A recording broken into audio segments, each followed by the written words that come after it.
for staying for my talk. Thank you for the organizers for allowing me a chance to speak. My name is John Williams. I'm a first-year PhD student at the University of Birmingham and at MRC Harwell Institute. And we've been working on predicting abnormal circadian phenotypes in the mouse. For those amongst you who are not circadian biologists, I thought I would just quickly go over what a circadian rhythm is. So rhythmic processes that happen in the body about every 24 hours are an evolutionary consequence of the fact that we have a sun and we have sunrises and sunsets. So the primary entrainment for circadian rhythms is light from the sun. And it goes from the retinas to a bundle of neurons known as the suprachiasmatic nucleus.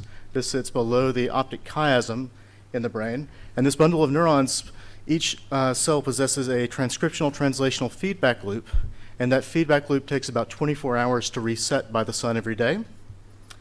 And this transcriptional translational feedback loop sends neuropeptides to every organ in the body, from the spleen to the liver to possibly fibroblasts, you name it. These circadian rhythms are ubiquitous, but they influence behavior, they influence metabolic disorders, and of course they influence sleep and wake. So just to give you an outline for my talk, everything here is about mouse data, and I'd like to take this opportunity to thank the neurogenetics group at MRC Harwell for some experimental research. I'll have two experimental slides. They are both putative and unpublished, so they're still preliminary data. After explaining a bit about what the phenotypes we'll actually be looking at are, I'll go over the feature generation, and then our actual classification attempts, and finally some good results. So I thought I'll start with a result, actually. Gastrin-releasing peptide, GRP, presents a shortened circadian period. And here you can see an actogram. I don't know if, all right, the mouse works. So this is a light phase and dark phase, and mice are nocturnal, so they're awake at night. And when a wild type is measured against a GRP, you can see several days here of normal entrainment. And then you have a shortened circadian period here. And this is a result of a knockout from the International Mouse Phenotyping Consortium screen. The GRP mutant also has a shortened circadian amplitude. So we're targeting our efforts on the phenotype of abnormal circadian rhythms in the mouse phenotype ontology. And here you can see the lowest level of that ontology and our our shortened circadian rhythm here. And those are all part of several other phenotypes, including some such as abnormal circadian regulation of arterial blood pressure, which only has 7 annotations in the MGI phenotype database. So for this reason, we targeted the entire abnormal circadian rhythm class as a phenotype. So our features come primarily from RNA sequencing studies. We obtained sequencing data from Black 6J mice. They were all males, and sequencing was performed at 4 time points: ZT3, ZT9, ZT15, and ZT21. So twice during the light phase when the mice are asleep, and twice during the dark phase when the mice are awake.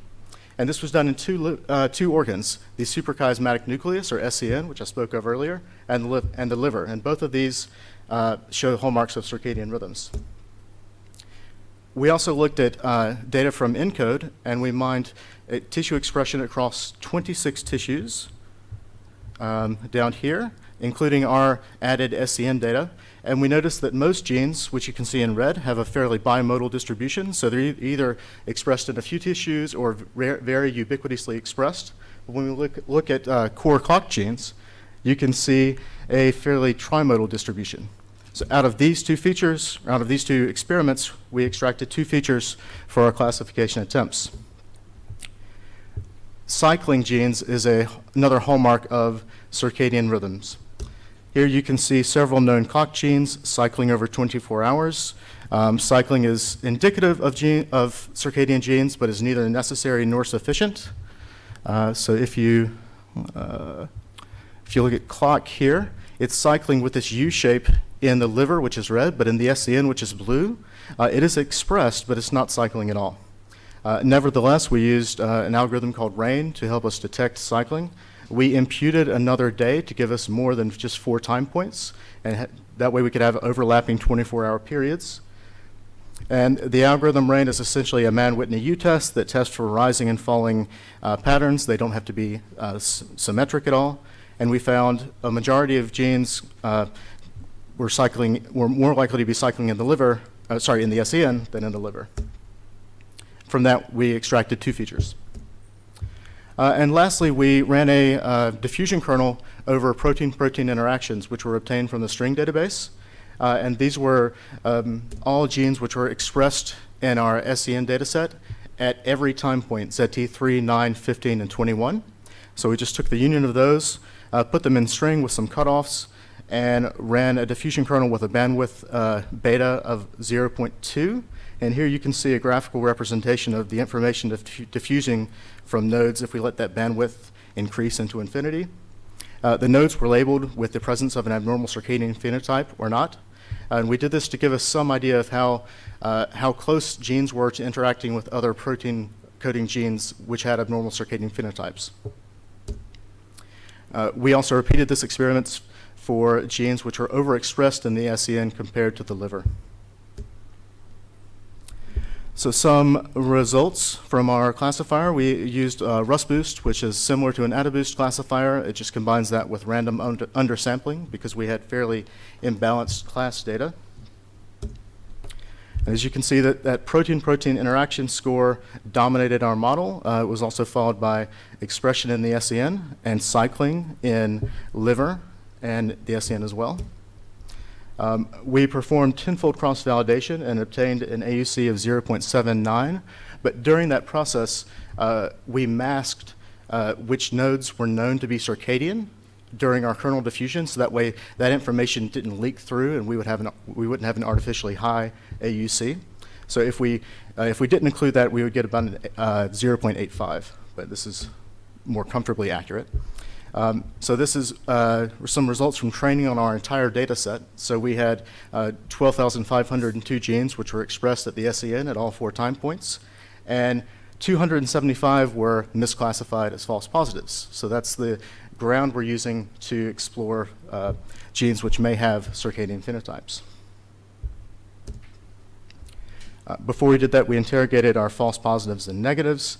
And false positives were less likely to be cycling in the liver, more likely to be cycling in the SCN. They had much higher expression when we look at normalized expression scores, TPMs, and that kernel score was higher, which means that they're more likely to interact with known genes which have abnormal circadian rhythms. But 275 genes is still a large search space, even though we have a ranked list. If we want to send this to experimentalists, we want to make sure that our list is fairly accurate. So we split our genes into 2 groups, those which are more highly expressed in the liver and those which are more highly expressed in the SCN.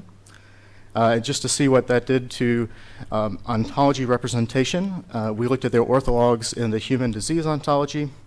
And as you can see here in blue, those genes which were more likely or more highly expressed in the liver were associated with metabolic disorders, whereas those in the SCN were associated with a host of neurobehavioral disorders in human. When we look at the same sets of genes enriched for molecular functions in the Go ontology, on the SCN side, we get plenty of neuropeptide activity as well as syntaxin binding. So I started with a result, an experimental result. And this was a known unknown. So these were genes which we expected to be circadian because of literature, but there was no experimental evidence in the MGI database.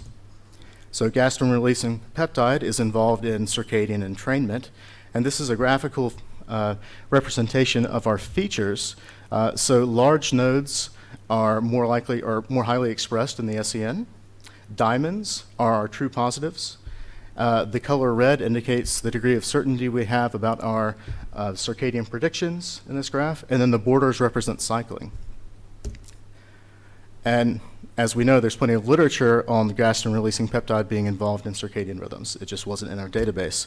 But that holds true for several other false positive genes we have, especially AVP and NPAS2 in mouse. So those results are kind of confirmation, but they're not really that exciting. They're not very novel. Recently, data has come out that one gene, SNAP25, involved in the Snare complex, is implicated in circadian rhythms. Again, this was not yet annotated in the MGI database. Maintaining these databases takes lots of work and time, and as we've seen from earlier and today, it can take a long time for published research to arrive in these databases. You can see SNAP25 here in the center in this protein-protein interaction graph, and there's experimental evidence that it interacts with VAMP2. VAMP2 is cycling in the SCN and liver, and in a meta-analysis of several transcriptomic data sets involving RNA sequencing and microarrays, we found that VAMP2 is enriched in the SCN when compared to the whole brain, so it's very specifically expressed. There are some other genes in this complex which were also highly predicted to be circadian, including RIMS1, and RIMS1 is currently in a queue to be phenotyped, so we should have results for that hopefully sometime in the not-too-distant future. One of the things we discovered with VAMP2 is that we can assign it an abnormal circadian temperature homeostasis phenotype, which is one level down from abnormal circadian rhythm. When we compare experimental evidence from our collaborators, we compare the wild type to the mutant, and you can see a clean separation here between the light and dark phases, and some disordered sleep here. So that's indicative of a disrupted rhythm and abnormal phenotype, and there's also a decreased circadian amplitude. But more interesting, when we measure temperature during the night, in this black here you see a wild type, and this white is VAMP2. And in this black, you see what you would expect. The animal is nocturnal, so it's getting ready to wake up, and so its body temperature rises. In the mutant, its body temperature rises when it's about to go to sleep. So that's a fantastic finding. So for some conclusions and future work, we've found that integrating gene expression data, predicted circadian rhythmicity data, and putative protein-protein interactions can help us predict and recover known annotations, which should be in these mouse genome databases. We reduced the search space for known genes with a fairly decent AUC under 10-fold cross-validation. And more generally, our methods, like nearly all the methods we've seen today and yesterday, demonstrate the potential for combining several different modes of biological data into one concrete model. Hopefully this can be used to fill in gaps in gene annotation and MGI, and potentially add to the MP ontology. If you'll notice, if you remember, one of the measurements was circadian amplitude, and that could be considered a circadian phenotype, although it's not currently in the database. For future work, we'd love to validate all of these, and that may involve in vivo experiments in mouse, or potentially just looking at cycling rhythmicity. And the IMPC screen would be a good candidate for this because they're starting circadian screens in several of their centers. I'd like to thank the funders, IMPC and the NSF for the travel grant. I'd like to thank my supervisors, Annie and George, Michelle, and Rob, if he's in the room. Thank you as well. Special thanks to the neurogenetics group for their help, and Ashley Wilcox for that great SCN slide. I'd love to take any questions. Do you have any questions? Okay, so we break for